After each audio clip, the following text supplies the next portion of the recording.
So I think it's fairly safe to say that Warzone Charadon isn't looking like Games Workshop's most popular release. Now we know its price, let's talk about why people aren't so happy.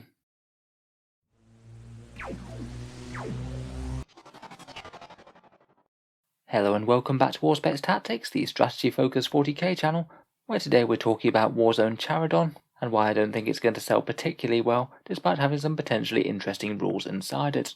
As you can see here, the price is confirmed at £35, $60 US, which would translate to €45 if they go by their normal conversion. Thanks to Warhammer community, we already know exactly what we're getting in the book, in terms of page numbers at least. The book's 96 pages long, and it looks like almost half of it is purely lore and artwork. I've got nothing against interesting new 40k lore, but for the vast majority of people it isn't really the reason that you'd want to buy something like this. In addition, we also have 16 pages worth of campaign rules. We haven't got that many details yet, but it sounds like new ways to fight over certain battlefields, and ways to organise 3-player campaigns where you have an attacker, a defender and some raiders. There's an 8-page section of Crusade rules, which doesn't sound particularly exciting to me, I must be honest. It sounds like you're just getting relics, traits, weapon enhancements and requisitions that you might pick up fighting in this sector. It doesn't even sound like it's going to be particularly flavoured to one race. It just sounds like some more generic stuff that your army could pick up, probably with a bit more of an AdMech type theme, as they're the ones who are getting their worlds attacked. There is something a bit for Nurgle in giving them virulent gifts, which is another way to spend virulence points from the Crusade rules for Death Guard. I'm certainly not saying that a lot of people might not buy it for those, but I imagine the majority of you on the channel are most interested in terms of the match play rules. To be honest, they do seem a bit sparse.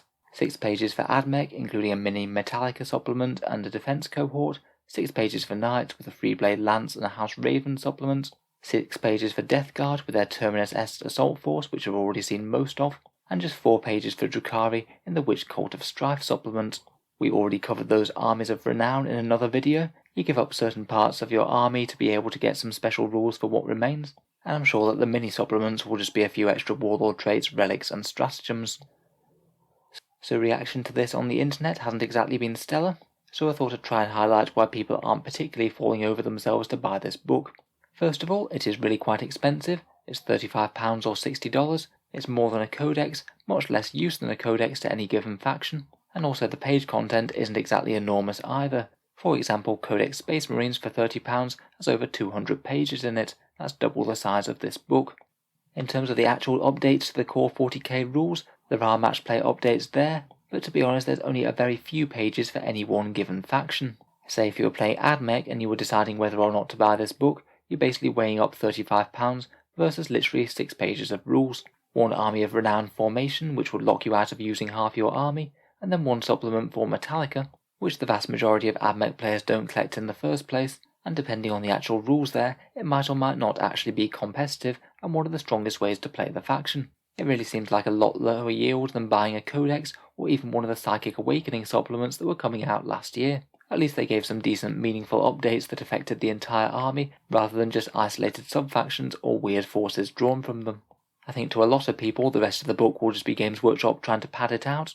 If they were just selling those 20 odd pages for £35, I'm sure very few people would take them up on them, and I think it's more a case of them trying to muddy the water a bit by throwing in a whole load of stuff that you might find interesting but really wouldn't necessarily want.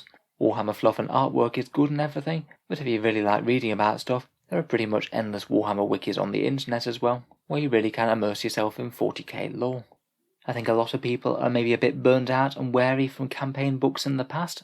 They often tend to have a shorter shelf life than the codexes that they come out alongside. In particular, some of the Psychic Awakening books are already showing this. Ones like the Death Guard one and Space Wolves one were both outdated within a year. The Vigilus expansions are already kind of guilty from this, while technically they're still legal parts of match play. The Grand Tournament mission pack casually banned specialist detachments, the main benefits that you got out of the Vigilus books. I think it is quite rare in 40k to see a campaign book and then come back to it a year or two down the line and say, yes, I'm still getting good use out of that. I think that the very fact that this is being released is kind of annoying to some people as well. It comes out on the same day as Codex Drukhari, and of course it contains Drukhari content in it. We don't know 100% yet that the Cult of Strife rules in the Charadon book aren't going to be in the Drukhari Codex, but I'd be absolutely amazed if they were, frankly. They're basically making a core release and very expensive downloadable content, both releasing at the exact same time, so it means that anyone who just buys the standard Drukhari Codex won't technically have the full rules to play the faction in any way they choose. The same can be said of Death Guard. Their codex was the last one to be released, and already we're getting DLC for it. Finally, I think that people aren't the best pleased about expansions being created when the vast majority of armies don't have their 9th edition codexes yet. With the way that Games Workshop does a bit of codex creep, it does mean a lot of factions really are relegated to being semi-unplayable in competitive games, and eagerly waiting a 9th edition codex to try and sort them out. I'm not sure how directly this book's release is going to be tied to other codexes coming out slower. It might not slow them down at all for all I know. But while people are waiting either patiently or impatiently, it's kind of annoying to see books come out that are kind of superfluous when the core content of 9th edition hasn't been released for the vast majority of factions.